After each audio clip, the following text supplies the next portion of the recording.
Olá, meu nome é Gardene Coura, eu sou psicóloga e psicanalista. Para quem não me conhece, sou mineira, estou falando aqui de BH, né, capital. Nosso primeiro podcast sobre saúde mental. Eu acredito que esse tema vai interessar muitas pessoas, vai trazer muitas respostas a muitas perguntas não respondidas. Está conosco aqui hoje no estúdio o Jader, ele é professor na Portales, ele é psicanalista, escritor e proprietário da Escola Portales, Minas Gerais e Rio de Janeiro. Oi, Jader, prazer estar aqui com você, muito obrigada. Eu tenho certeza que o que vai estar sendo trazido aqui hoje vai contribuir muito para as pessoas, porque às vezes elas não sabem denominar e sempre falam de uma angústia, de uma dor. Pelo menos o que eu acolho na clínica é essa dor.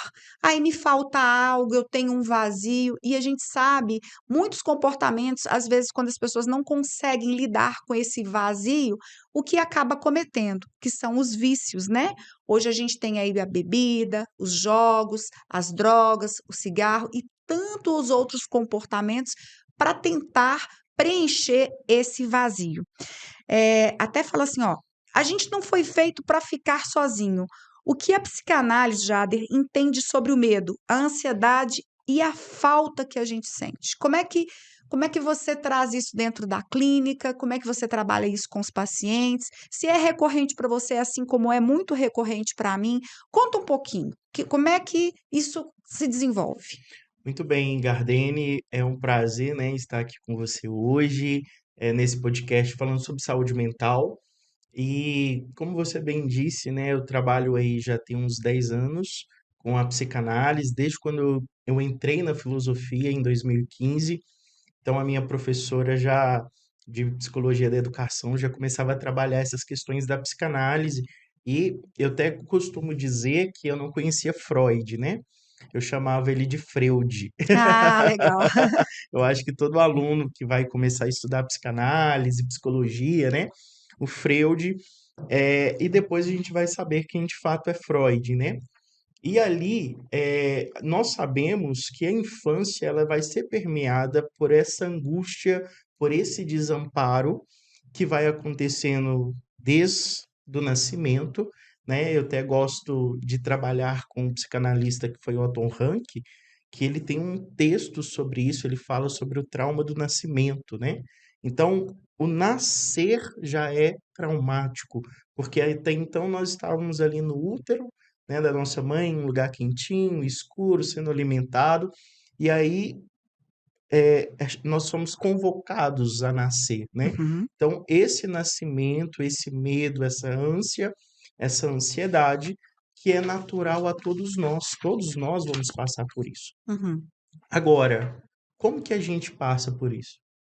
Né? Como que nós, enquanto sujeitos, vamos passar pela angústia, né, da existência, ser convocados a essa existência e de que forma cada um ali vai passar por essa existência, por essa ansiedade, pelo medo, que como digo, né, mais uma vez para vocês, é natural, né? A uhum. ansiedade é natural, o medo é natural, todos nós vamos ter isso. Mas talvez uns mais e outros menos, né? Mas como que cada um vai lidar com isso nessa existência nesse mundo? Eu acredito, né, que, eu já estudei muito sobre, que às vezes a criança ela é amparada, ela nasce, ela é cuidada, né, tem ali todo a questão da nutrição da criança, a questão da higiene, a questão Uhum, do agasalho, né, a questão de traz o conforto térmico, tudo ali para a criança. Mas havia-se uma cultura, e eu estou falando lá da coisa da minha avó, que assim, o bebê tá nutrido, tá higienizado e tá chorando, é manha. Só que essa pseudo-manha deixando a criança no berço, o que que gera? E isso é científico, gera maior ansiedade. uhum. Porque nós, enquanto crianças, nós enquanto bebê, né, lá, bem bebê, nós precisamos também do quê? Como você falou, do afeto, do acolhimento, porque o útero é esse lugar de proteção, esse lugar seguro. Até está tendo agora atualmente os pais conversando muito com os bebês, e essa coisa da ultrassom 4D, a Uhum. tecnologia. Eu vi recentemente um pai conversando com uma bebê, uma menininha, e ele falava: Ah, o papai ela dentro do útero da mãe filmada, ela sorria, ela reconhece ali a voz do pai, é um acolhimento muito profundo, né? Então, se tem um nascimento e isso não persiste por alguma razão, vai criando pessoas, vai se tornando adultos com maior ansiedade. Sim. É isso mesmo, Jader? É isso mesmo, e é interessante porque há uma diferença entre os animais, né, que vamos dizer aí, eles já nascem já pronto para o mundo, né? Uhum, Nós, enquanto bebês, vamos dizer assim, nós somos prematuros. uhum, Então, por isso que nós precisamos do outro, né? Lacan vai dizer assim que eu só existo no olhar do outro. Então, a uhum. importância da função do pai, da função da mãe ali, principalmente da mãe, né? Porque aí Otto Rank vai dizer que essa ânsia, essa ansiedade, esse medo, este trauma, essa angústia vai ser justamente para nós voltarmos para este lugar. Certa vez eu fui perguntado na em sala de aula, né, por que que nós temos mais contato com a mãe e não com o pai? Uhum, Né? Talvez você que é mãe possa melhorar isso, mas eu, enquanto filho, a gente de fato identifica isso, né? Nós sabemos, temos ali o pai, só que a gente tem uma coisa com a mãe, né? E ali Otto Rank vai dizer que é esse voltar. Nós queremos voltar a esse útero, né? Esse lugar que não tem angústia. Claro que para alguns tiveram sim, dependendo da gestação, sim, o feto, a criança já está sentindo ali, sim, mas para aqueles que passaram, né, os 9 meses ali com uma gravidez muito tranquila, claro, com aqueles problemas que são normais a qualquer gestação, mas é interessante, né? Otto Rank vai falar que nós queremos voltar para aquele lugar onde não tem ansiedade, não tem medo, tem carinho, e quando nós somos retirados desse útero, a sensação de angústia é muito grande, uhum. né? Por isso que nós temos o medo, vamos ter a ansiedade, né? E Freud já trabalhava isso também, né? Desde do nascimento. Sim. E a importância de quem cuida também, eu acho bom a gente estar trazendo aqui, né, Jader, porque a gente sabe que as mães, né? Muitas mães, às vezes, elas não dão conta de suprir esse afeto logo que a criança nasce. Às vezes tem uma gestação tranquila, mas aí a mãe pode caminhar para uma depressão pós-parto. Uhum, O leite seca. E quem cuida dessa mãe? E quem ampara essa criança? sim. Isso é muito comum, né? Eu Uhum, falo que hoje, com muita informação, muita escolha, muita tecnologia, as pessoas, de um modo geral, não só as mães, as pessoas, num contexto geral, estão adoecendo. Então, eu falo assim que ainda bem que está sendo, está perdendo essa resistência, esse preconceito com a questão da saúde mental, porque antigamente ela era elaborada assim, ah, quem vai no psicólogo tem problema, era visto de uma maneira muito negativa, com muito estigma. Hoje já não tanto, né? uhum, Hoje isso tem melhorado, mas realmente eu acho importante a gente trazer aqui as mães, que às vezes elas desejam amar, desejam cuidar, mas elas adoecem. sim. E é interessante porque cria-se uma expectativa, né? Uhum, Essa mãe que tem que dar conta de tudo, essa mulher que tem que dar conta da casa. Então, cria-se uma expectativa e ali uma frustração, porque uhum. não vai conseguir ser essa mãe, eh, vamos dizer assim, boa o tempo todo, né? Igual Uhum, esse bebê que chora e a mãe tá na cozinha ali fazendo alguma coisa, esquentando uma mamadeira, alguma coisa, né? E uhum, esse bebê, como que ele se sente? uhum. Então, muitas das vezes, por isso que na psicanálise a gente trabalha muito com a questão da fantasia, né? Sim. O que é que de fato aconteceu? Né? Sua mãe te abandonou? Ou será que nesse evento dessa mãe ir à cozinha, esse neném chora e esse neném se sente abandonado? Uhum, Sente ali que não foi a sua angústia, ela é como fosse um desamparo, né? uhum, Cadê aquela que cuida de mim? Porque até então a criança não sabe o que é pai e mãe, né? uhum, Mas pai e mãe vai ser construção depois social. Mas, peraí, cadê aquela mulher que me amamenta, que na hora que eu choro põe a chupeta na boca, ou uhum, o pai? Então é interessante a gente trabalhar com essas questões, por quê? em cima da mulher, em cima dessa mãe, é colocado muita expectativa, né? Uhum. E aí me lembrou aquela frase de Winnicott, né? Que uma mãe suficientemente boa é aquela que é desnecessária com o tempo, Sim. né? Então, o que que é isso? Não é que uma mãe vai ser ruim de deixar o neném lá chorando, não é isso. Mas é o quê? De dizer, aquela criança ela não tem entendimento, mas se a mãe está fazendo, às vezes está acudindo outro filho, né? Tá acontecendo coisa, e aquele bebê se sente no desamparo, Uhum. né? Então, como que aquela mãe vai lidar? Então, é importante que os pais, né, principalmente as mães, eu acho que a gente precisa naturalizar, né? Parar de romantizar essa coisa de ser mãe como se fosse algo tão grandioso, né? Uhum. Mas é, tem falhas, tem Uhum. frustrações depois com os filhos, né?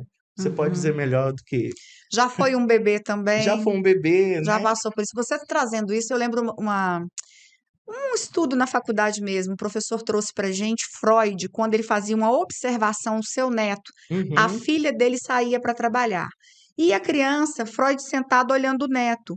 Eu não sei se era uma rodinha que ele jogava É um ioiô. ioiô. E aí Ioiô. voltava. E aí é em alemão, eu não vou saber pronunciar, mas ele dizia, né, num português, É Fordar. isso, Isso. Fordar. Fordar, É. isso, vai e E volta. volta, vai e volta. Ele fez uma analogia ao comportamento do neto, aquele brinquedo e como é que o neto ressignificava quando a mãe saía e quando a mãe voltava, Uhum. né? Então ele foi fazendo o que ele foi criando autonomia.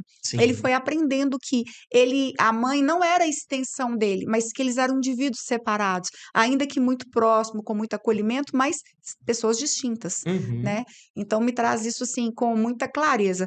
Agora, quando entra nessa questão assim, a importância de quem cuida, não vou trazer aqui porque não vem o caso, mas só para a gente pensar, eu convivi com uma mãe que ela já tinha algumas questões, algumas desordens mesmo. E ela falava: "Eu não sei se vou dar conta de ser mãe". E a família parece que não se atentou muito a essa fala. "Eu acho que eu não sou capaz. Eu acho que a maternidade não é para mim". E ela fica grávida. Uhum. Quando ela fica grávida e tem aproximadamente 3 dias que o bebê nasceu, ela está em casa, aquilo para ela foi muito. E aí entra uma psicose. E ela começa, uma paranoide, na verdade, né? Ela começa a escutar, mata, Hum. mata, mata. Você não é boa o suficiente, você não é capaz, você não vai Uhum. dar conta, você vai fazer essa criança sofrer. E aí essa mãe no estado de surto, a família não percebe o nível de depressão, o nível de dor, e ela afoga essa criança. Uhum. Afoga na banheira e essa criança vem a óbito.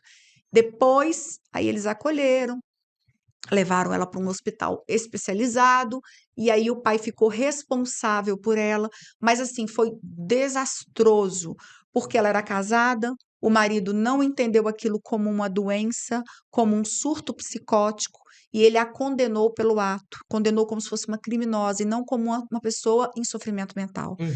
Então, assim, a questão da saúde mental da mãe, eu acho muito importante a gente trazer aqui. Eu falo, na verdade, que as pessoas, antes de ser pai e mãe, deveriam fazer terapia, para Sim. saber quem são. É. E para entender se de fato esse é o desejo real, Uhum. porque às vezes a nossa sociedade também leva por esse caminho. Sim. Coloca ali como para uma validação, você tem que gestar. Você, para ser uma mulher completa, você tem que maternar. E Uhum. muitas vezes aquilo ali não Não, é da não pessoa. faz sentido, né? E é interessante que eu sou muito perguntado em sala de aula, né, na escola de psicanálise, se eu fizer terapia, eu fazer análise antes de engravidar, de casar, né, se ali os filhos eles vão sair perfeitos. Não. Infelizmente, não, nós não podemos dizer isso. Mas que eles vão sair e você mais consciente, Sim. isso aí é claro, né? Uhum. Porque principalmente na psicanálise trabalhamos com as questões das repetições, né? Sim. Eu gosto muito de dar aquele exemplo assim, para quem é cristão, sobre a questão da quebra de maldições hereditárias, né? Então Uhum. tem repetições, né? Meu Uhum. pai, minha mãe, minha avó, quando você vê, tá lá em gerações passadas, Uhum. uma repetição. A análise tem essa função Uhum. de quebrar, né, ali ter consciência. Tem como a gente voltar, Gardene? Infelizmente Não. naquela cena não, mas Uhum. tem como a gente olhar com um olhar diferente para aquela cena, para aquela situação e a gente ressignificar, Sim. né, dar um outro significado para ela, porque senão a gente vai ficar ali em repetições e Uhum. achar que está tudo bonito e não está. E ali a gente vai repetir com os nossos filhos, Sim. né. Então, pai e mãe que puder fazer análise, terapia antes de uma gestação, né, eu acho que seria quase que uma utopia, que eu É, sei que nós enquanto profissionais, mas ao mesmo tempo seria uma grande esperança de pessoas mais conscientes, né, sim. daquilo que estão fazendo, das suas escolhas, dos filhos ou não de ter, né, do Uhum. casar ou não casar. Uhum. Então eu acho que seria, uma alegria muito grande, eu acho, não só de nós 2 enquanto profissionais da Uhum. saúde mental, mas eu acho que de todo mundo que vai acompanhar a gente, né, vai ter essa chavinha que É. vai acender. Eu, assim, enquanto, na psicologia mesmo, né, porque a gente acaba, atuando ali um pouquinho, o Uhum, que que acontece? Eu faço muita psicoeducação. Às vezes, eu atendo crianças, mas, assim, eu faço anamnese com os pais e peço que eles façam terapia. uhum, Porque a criança, ela é sintoma muitas vezes ela é sintoma da casa. sim, E, às vezes, tem uma questão do pai e uma questão da mãe que a criança está repetindo. uhum, Então, se a gente fizer um acolhimento, vai acolher, vai minimizar o sofrimento daquela criança, mas não vai ter uma evolução de caso, não vai resolver. Porque não adianta você dizer para uma criança assim, não roube, e ela vai lá e vê você pegando alguma coisa.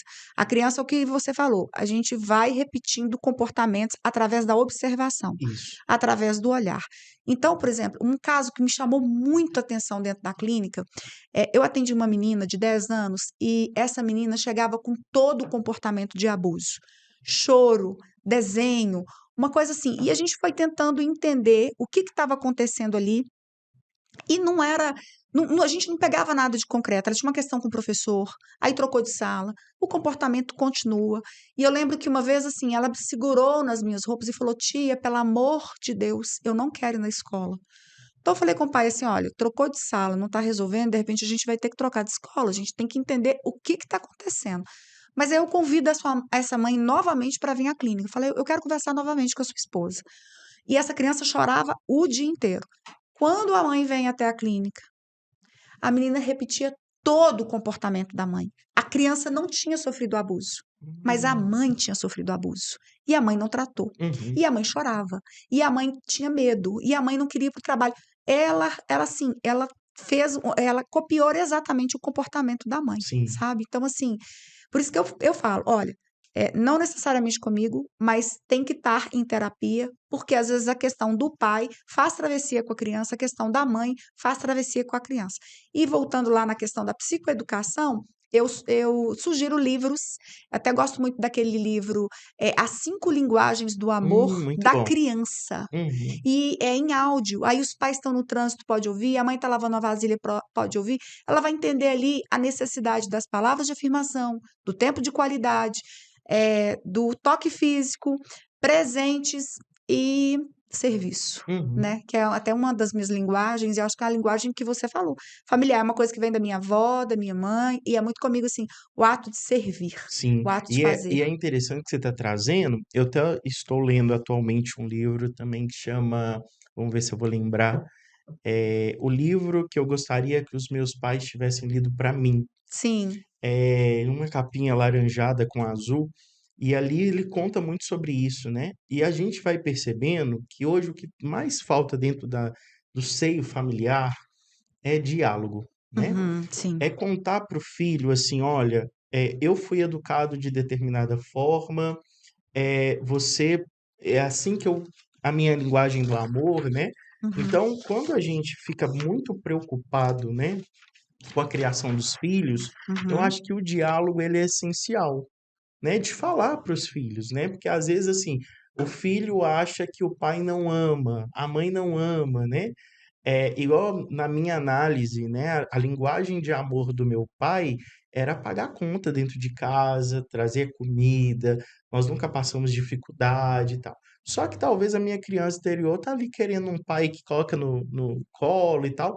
E eu lembro muito bem do meu pai dando comida para mim e para o meu irmão. Então, meu pai ficava no meio, ficava meu irmão e eu de um lado do outro. Meu pai dava colherada, colher para um, colher para outro, né? Uhum, Então, há uma linguagem de amor, né? A comida é um afeto. uhum. Então, era a forma com que meu E ele pai estava tentando dizer aos dois: olha, eu amo de forma igual, amo tão igual que eu estou servindo aos dois no servindo os mesmo dois ao mesmo momento. tempo. É. Só que o meu pai não teve isso. Hum, Então, a importância da análise. Às vezes eu poderia, quantas vezes eu julguei, né, este pai, porque não estava presente, não estava isso, né? Mas olha como eu tenho registrado, né, na minha mente, ali na minha memória infantil, esse pai que dava afeto aos filhos dessa forma. Só uhum, que nós, enquanto crianças, existe dentro de nós uma fantasia, né? uhum. Queria que minha mãe fosse uma rainha, meu pai um rei, né? E às vezes é um Ele é um camponês. às vezes é um ogro, é um É um Shrek, né? Shrek, é um Shrek. É, e já era uma coisa assim que me chamou a atenção também. Não, antes disso, eu gostaria que você dissesse para quem vai ver esse vídeo Uhum. sobre a nossa antologia, que Ah, eu acho que sim. comunica muito, já que a gente está falando de livros, Aham. né? Eu queria que você dissesse um pouquinho como é que foi a idealização, que esse livro traz. Eu também participo desse livro, mas eu vou deixar o Jader explicar, porque a Portales ela trouxe isso como uma grande ferramenta para sua criança interior ferida, para a criança mesmo e para o adulto. Ótimo. É muito interessante porque como que surgiu, né? Uhum, Vocês depois vão conhecer a Andrea Capene, que é cofundadora da Portales junto comigo, e ela é uma grande incentivadora, né? Assim, ela potencializa assim os nossos medos, né? Vai com medo mesmo, põe a gente ali para frente. Então, ela trouxe essa questão dos nossos associados escreverem, né? uhum. Porque a gente sabe que tem muitos profissionais ali, muitas cabeças pensantes, né? Sim. Então, nós escrevemos, gente, o nosso primeiro livro, nossa primeira antologia, vai vir a segunda aí, né, nos próximos meses, é A Criança que Sussurra Dentro de Mim. Este livro foram, se eu não me engano, 15 15 pessoas. pessoas, Aham. 15 eu tive a graça de escrever o prefácio, e ali é interessante que cada um contou, muitas das vezes, a sua própria história pessoal, Sim. né? Então, depois vocês podem procurar aí nas nossas Tá plataformas, na Amazon. né? Tá na Amazon, aí o Clep, e depois vocês podem procurar também pelo nosso Instagram, que a gente pode divulgar e vocês possam adquirir, né? A Gardene, ela também escreveu uma parte desse Sim, sou livro, coautora, né? coautora. Uhum. Então, a nossa proposta era dar voz a essa criança que sussurra dentro de cada um de nós, É. né? Então, adquiram, procurem, né, aí nas nossas redes, porque está falando sobre, nós temos eu até coloquei isso no prefácio, falei assim que a infância é um chão que nós vamos pisar pro resto da vida, né? Eu assim, aos 22 anos, eu fui fazer a análise e eu achei muito interessante que o analista na época ele disse assim para mim: Gardene, adulto não tem problema. Quem tem problema é a criança que Nossa. habita no adulto. Uhum. E isso me marcou, gente. Vou fazer 48 anos e eu tô mencionando isso aqui. Olha como é que foi forte essa fala dele para mim. E de fato, às vezes a gente está em um lugar social e a gente vê as pessoas discutindo. Quando você vai tentar entender como surgiu aquela discussão, é super infantilizado. E Sim, aí você vê que não tem dois adultos brigando ou disputando, tem duas duas crianças crianças, rivalizando, né? né? Então, assim, ali eu acho que é um exemplo claro para as pessoas entenderem como a nossa criança interior nos acompanha e determina destinos. Por quê? Porque lá na infância é feita as nossas crenças. E essas crenças, se não forem desconstruídas, vão conosco para pro caixão. Pro caixão. Pro caixão, literalmente pro caixão. Justamente. Então, assim, a gente tem que ter entendimento sobre quem nós somos, como funciona a nossa criança, como nós podemos amparar essa criança, como você bem disse, para que nós não cortamos esse ciclo de repetição, para que a gente não passe isso, não deixe isso como legado, né, um legado ruim que a nossa geração, né, depois de nós. Agora, já deu uma coisa interessante também, eu acho, porque às vezes a gente fala muito dessa falta, às vezes a mãe que talvez não elaborou de uma forma como a criança queria, mas e o excesso? Hum, E quando existe a superproteção? E quando a mãe não deixa o sujeito crescer e ter autonomia? Isso também chega dentro da clínica e eu acho muito grave, gravíssimo. uhum. Mas eu vou deixar você falar um pouquinho, depois eu vou dar um exemplo clínico. Ótimo. É interessante porque eu vou muito, como eu sou professor, né, de psicanálise, eu vou sempre lembrar assim alguns conceitos da psicanálise ou livros, né, ou textos mesmo. E aí é interessante que me veio um conceito que Lacan deu em um dos seus textos, seminários, sobre mães que são boca de jacaré, né? Hum, Mães que engolem os filhos, porque lá na infância, lá no narcisismo, nós precisamos entender que nós somos, sim, precisamos do outro, né? Lacan vai dizer, só existo no olhar do outro. Ótimo. Então, esta mãe que não corta esse cordão umbilical, né, vai deixando os filhos assim fazerem as suas escolhas, tendo ali, né, ensinando eles a, a, a, a entrada do nome do pai. Porque eu gosto de dizer assim que o nome e a função paterna é aquela que impulsiona o filho nas suas escolhas, né? Vai, dá coragem, né? E aí é interessante que nós vamos ver, né, essas mães que não deixam os filhos serem eles, né? desenvolverem. Não desenvolvem nada. Então, isso é um grande problema, principalmente ali por conta do narcisismo e depois por conta das psicoses, né? Sim, Que hoje nós estamos vendo. E sabe o que que me chamou muita atenção, Gardene? Que nós, enquanto nós não entendermos que nós, enquanto seres humanos, nós somos seres da falta, do vazio, e nada vai ser preenchido nessa existência, né? Para quem é cristão, vocês podem, vou dar um exemplo prático, né? Quem vai à missa, ao culto, às reuniões de candomblé, seja qual for, a gente sempre volta. Você já viu que a sim. gente. Por quê?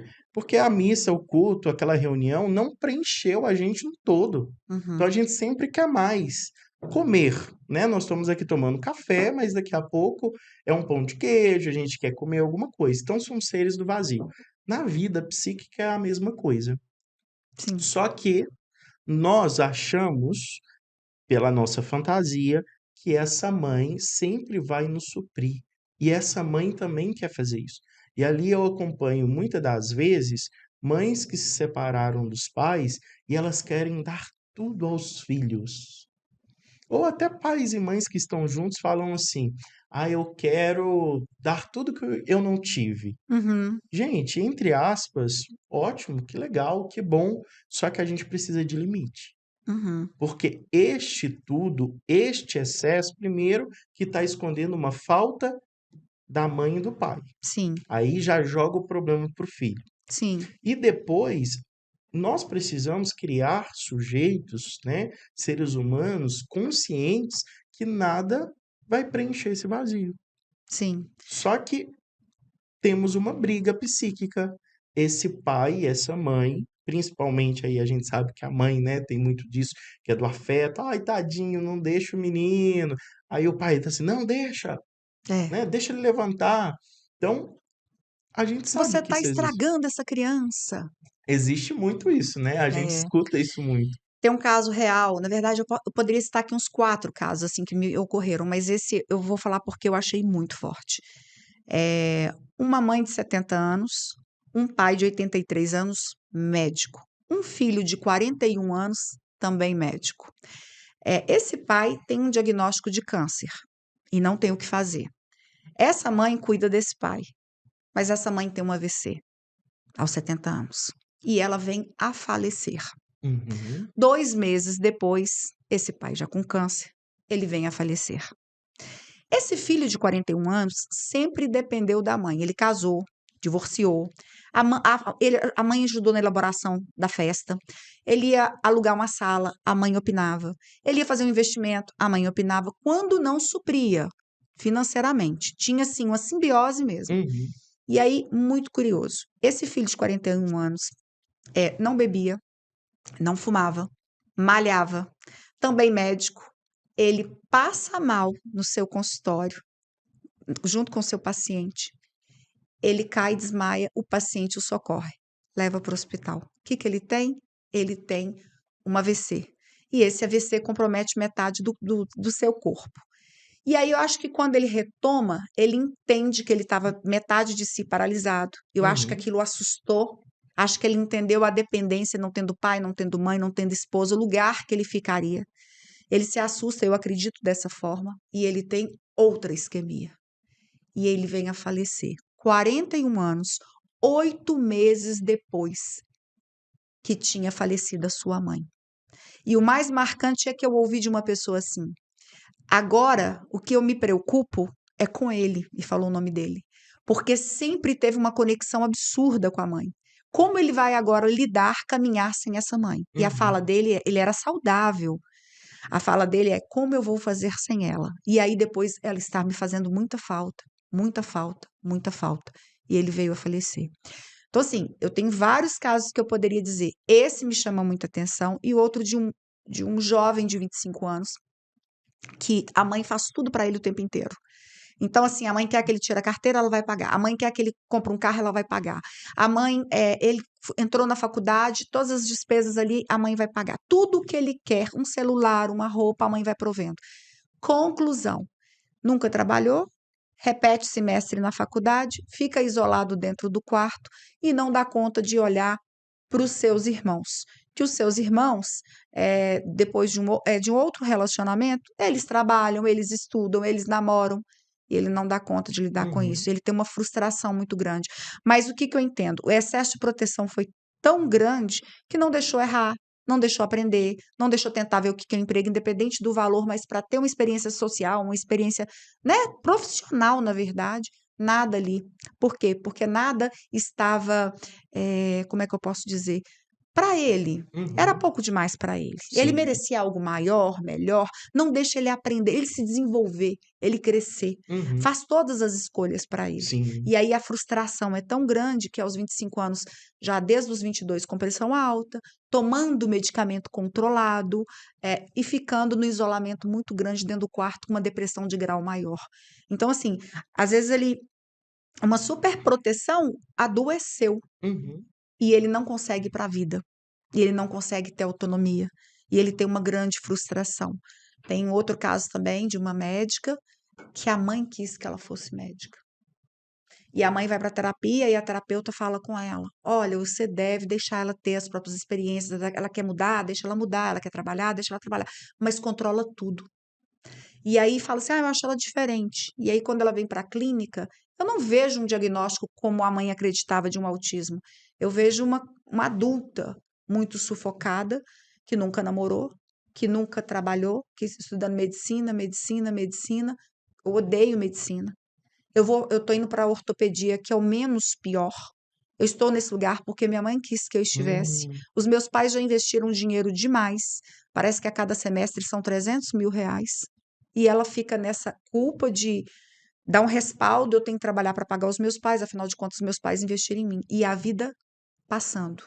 A vida toda anulada. Porque o namorado tem que ser o que a mãe quer. A amiga tem que ser o que a mãe quer. Morar em outro lugar não é possível, porque afinal de contas vai perder o domínio e o controle sobre essa existência. Sim. Então, assim, a gente vê aí o quê? Um adoecimento da mãe Da mãe. fazendo uma extensão na Na filha. filha. Isso é muito comum, é, menos como que a gente imagina, né? Mas é muito comum da gente perceber o quanto que a sociedade, de fato, né, por conta desse excesso, né, de dizer assim, dessa função materna, né, ou até mesmo, talvez, dessa mulher, né, dessas coisas que não estão resolvidas nessa mulher, e aí vai ser mãe, né? Então joga a responsabilidade ali para os filhos, né? Então, eu não dei conta de ser uma coisa, então você vai ser por mim, né? Sonha um sonho, realiza na filha um sonho que era dela, né? Então ali é um grande perigo, né? E como sair disso? Como que a gente sai disso, né? E ali eu, sem sombra de dúvida, gente, é frustrar o outro, Sim. né? Então, assim, estou fazendo as minhas escolhas, honro o pai e a mãe, gratidão por tudo que vocês fizeram por mim e fazem, mas eu vou viver a minha vida, Uhum. né? Então eu vou sair de casa, eu vou fazer o estudo que eu quiser, né? Eu vou realizar o meu sonho. Os sonhos vocês se viram, né? Com o sonho pessoal seus, né? Uhum. Então é sair, né? Mas é engraçado, Gardene, que ambos ganham. Uhum. A mãe que controla o filho e o filho que é controlado, né? Sim. Então, o que que a gente quer com esse controle desse filho e o que que eu também quero ser controlado por essa mãe, né? Uhum. Nós temos ambos ganham e aí vai trabalhar até um conceito, né? Que Freud vai trazer que nós sentimos prazer naquilo que é desprazeroso da vida, Prazer e desprazer. né? Então a gente vai trabalhar aquele texto além do princípio do prazer, sobre aquele fordar, né? Então a gente começa a sentir prazer, mas Jade, será que isso de fato existe? Existe. É só a gente ver pessoas que estão fumando, que são alcoólatras, que estão aí na drogadição, pessoas que estão no excesso de tudo. Quando você vai ver, né? Esses dias eu estava conversando com uma amiga, ela falou assim: Nossa, meu nome foi pro SPC. E continuou comprando, fez um outro cartão e continuou e vai continuando. Gente, o que que é isso? Um excesso que está escondendo uma falta. Só que nós começamos a sentir prazer e acostumar com a dor. É como se calçasse assim um sapato que tem uma pedra. Se eu não tirar, vai continuar me incomodando, mas chega uma hora que eu falo assim: ela já faz parte, Sim. né? Então, qual é o ganho psíquico que eu tenho ter uma mãe controladora e qual é o ganho psíquico que eu tenho de controlar os meus filhos? É, só que isso em algum momento vai cessar, porque essa Vai? mãe não é eterna. Não, E aí eu penso, como é que essa pessoa vai dar conta de si quando o outro fez esse papel de existência para ela? não dá conta. Olha o exemplo aí do médico. É, A mãe morre, ele morre da mesma coisa que a mãe, a exatamente a mãe. repetição. Então, ou seja, eu sou tão fiel à minha mãe que eu tenho que morrer igual ela, eu não posso morrer diferente, É, né? impressionante. Então, tudo bem, a gente explica isso biologicamente, mas psiquicamente, principalmente quando a gente Su- estuda ali neuro e tal, e também as repetições, sim, porque eu não posso decepcionar a minha mãe até até na mesmo na morte. Não, morte, impressionante. né? Até que a morte os separe, que é um É, casamento, né? agora, é muito sério o que você falou. Por exemplo, eu atendo muito crianças, né? Gosto muito, assim, a gente faz ali uma aliança terapêutica no primeiro encontro, é uma coisa. Minha criança ela se encontra ali. Uhum, Mas uma vez uma criança de 10 anos adentra o consultório e fala: que você gosta? Eu gosto de futebol. Ok. E além do futebol? Você gosta de Uno? Você gosta de. Eu fui dando outras sugestões de brinquedos e uhum, perguntas. Não, futebol, futebol, futebol, futebol. Falei, nossa, mas você tem um hiperfoco no futebol. Ah, não, porque o futebol, que desde criança e tal. Porque eu tenho que ser um jogador famoso. Porque eu hum, tenho que comprar uma casa para o meu pai. olha, Eu falei com ele assim: quem disse para você que você tem que comprar uma casa para o seu pai? Quantos anos você tem? Tenho 10 anos. Qual colega na sua sala que tem que comprar uma casa para o pai ou para a mãe? Criança não tem que, criança tem que brincar, criança tem que estudar. Se quiser ser uma atleta, tá tudo bem, mas você não tem que prover casa para o seu pai. uhum, Quem tem que prover casa, sustento, é o seu pai. Esse lugar é dele. Você se tornar um grande jogador, e espero né, que você tem talento para isso, que você se torne, e você desejar lá na frente, dar uma casa para o seu pai, uma casa para sua mãe, tá tudo bem.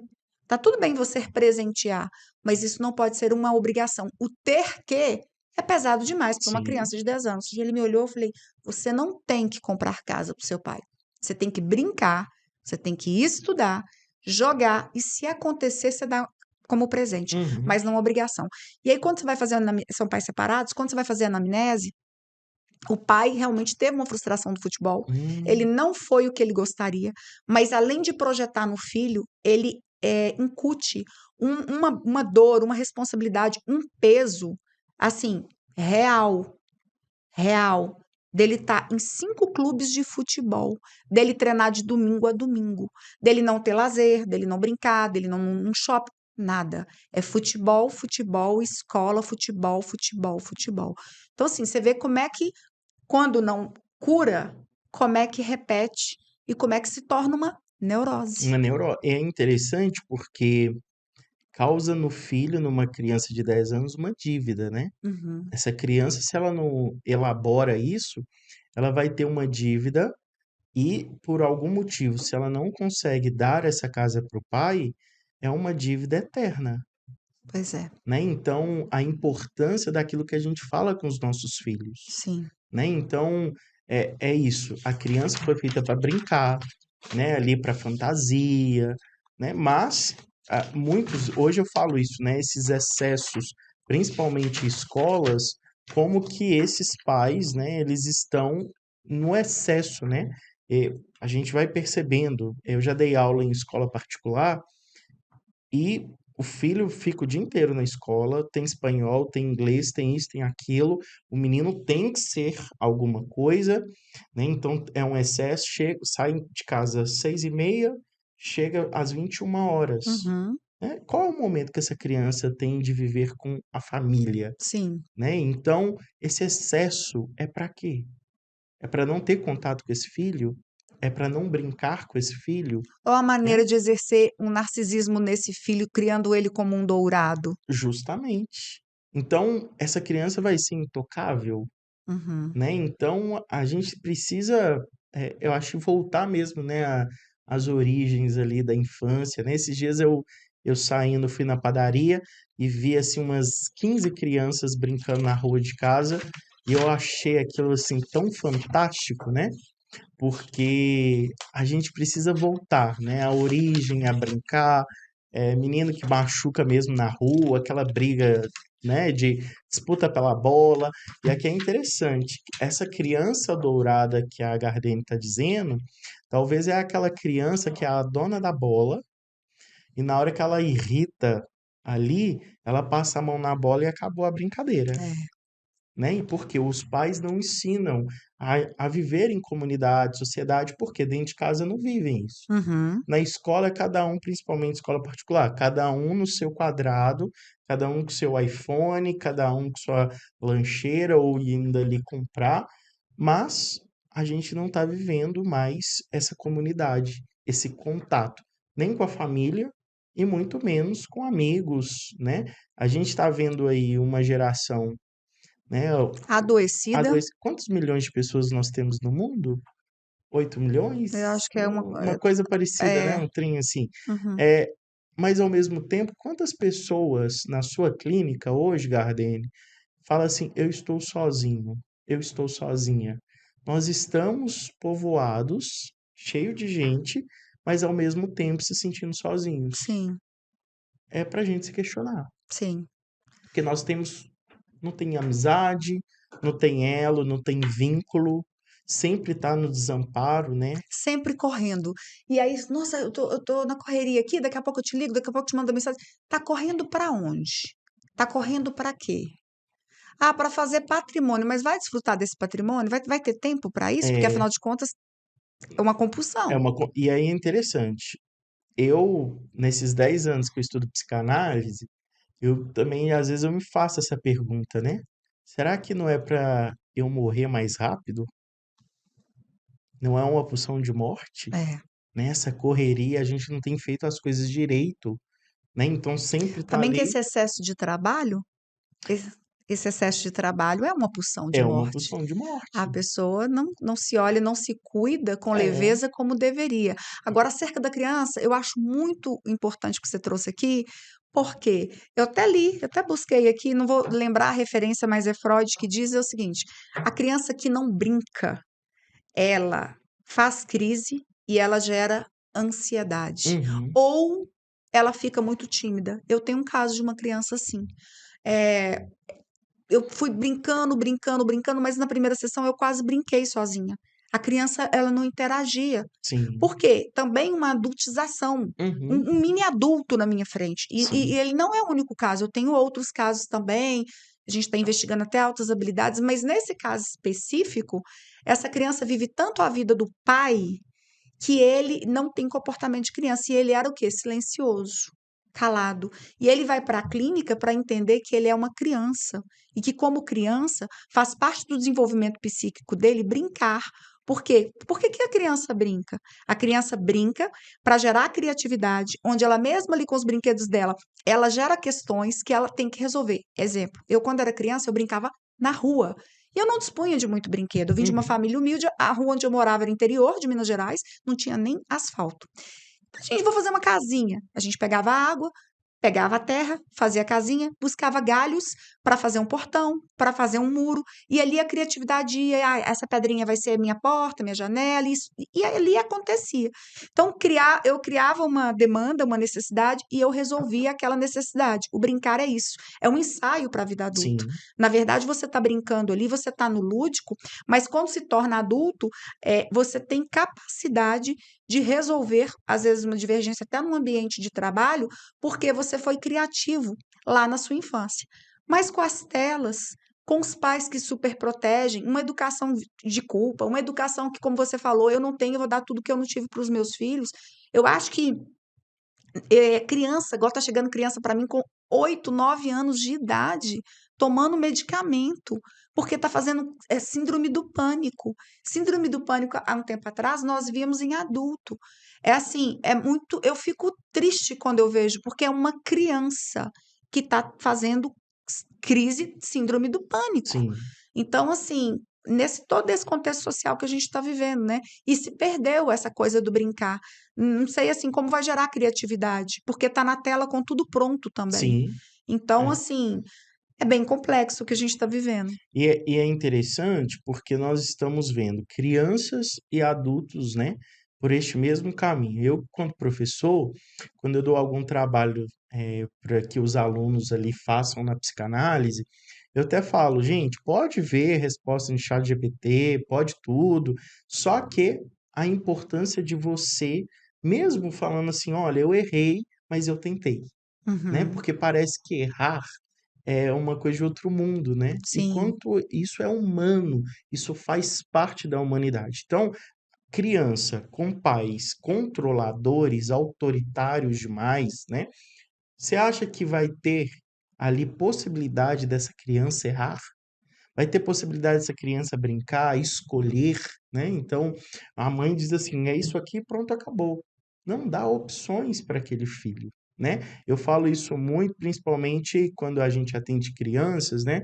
"Ah, mas ela não tem idade ainda para escolher uma roupa". Tudo bem, vamos supor, tá indo à igreja.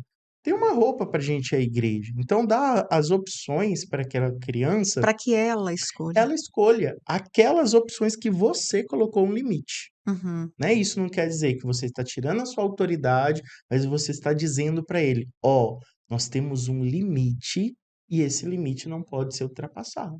uhum. Então, quando esse pai já escolhe, é isso, é aquilo, você vai ser isso quando você crescer, né.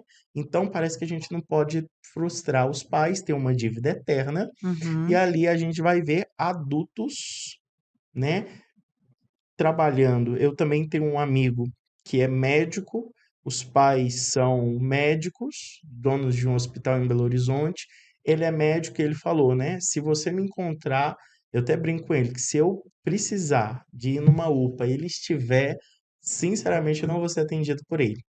Porque ele mesmo fala assim: eu sou um péssimo médico. E eu falo Nossa, assim: sai disso. Ele tá assim: eu não posso. Por conta de quê? Uma dívida com os os pais. pais. Nossa, uau. Né, então, não é uma questão somente financeira, porque ele pode ser um administrador ali do hospital, ele pode Sim, alguma a coisa, condição intelectual dele é avançada, ele pode ter mas é o outras quê? oportunidades. Psíquico, ele Uhum, não quer largar essa posição, porque tem um ganho nisso. Uhum. Então, eu falei assim, então, meu filho, no dia que eu tiver você na UPA, no hospital tal, pode ter certeza que eu Que eu vou não, te cumprimentar, mas sorrir eu vou. e ir embora. É melhor. Nossa, Jader, muito legal o nosso podcast. A gente está chegando ao final, né? Eu não vi o tempo passar. É, foi muito Sinceramente, bom. eu gostei muito. Espero que vocês tenham gostado, espero que né, tenha comunicado aí com a sua criança e que você possa pensar, se acolher, né, com amor também. Está chegando aí o Dia das Mulheres, né, mulheres? Vamos pensar também. Acho que a gente falou aqui, serve para todos. Mas a mulher nessas, né, a gente não vai ter tempo de falar sobre as demandas, né? A ocupação profissional, o marido, o lar, a questão familiar, social, mas pensem com carinho sobre a questão da saúde mental. Vocês são o pilar da casa e para que tudo, né, esteja bem, você tem que estar muito bem. Então, mulheres, façam terapia, Isso aí, muito né? bom. Eu te agradeço pelo convite, né, Gardênia, Sim, de... Jader, eu agradeço você ter cedido seu tempo, né? Porque, Uhum, né, corrido para você, eu sei como é que é a sua rotina e você dispôs tempo e veio trazer clareza, informação, né, para as pessoas. Muito obrigada, sim. tá? Posso fazer um convite antes da gente finalizar? Oi, claro. Então, eu queria convidar você que acompanha a gente aqui.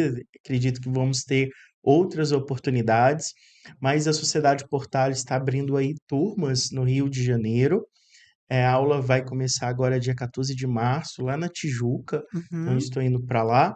É numa casa, né, onde um lugar que está sendo preparado com muito carinho. E também em Belo Horizonte, no dia 28 de março, que é um sábado também. Gardene vai estar com a gente, sim. porque ela é uma das nossas professoras da formação. Então, se você se interessar aí pela psicanálise, né? Às vezes, Jade, eu não quero ser psicanalista, né? Uhum. Mas eu quero me conhecer, quero saber alguns insights, né? Essas aulas, tanto nesses dois locais, são gratuitas.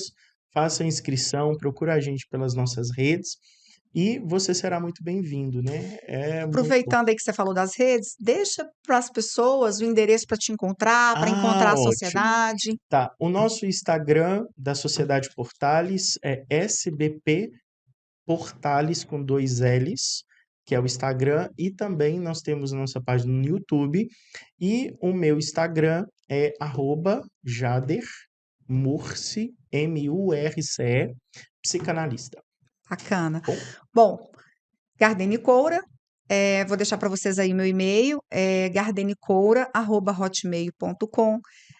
Nas redes sociais, eu estou no Instagram, Amor pela Psicanálise, e agora também estou criando aí, né, gente, o YouTube. E aí eu vou deixar na legenda os endereços certinhos e a gente peço para colocar seus endereços também. obrigado. Muito obrigada, tá? Eu Amei que ter você aqui, agradeço. amei. Eu que agradeço. Tchau, tchau, pessoal.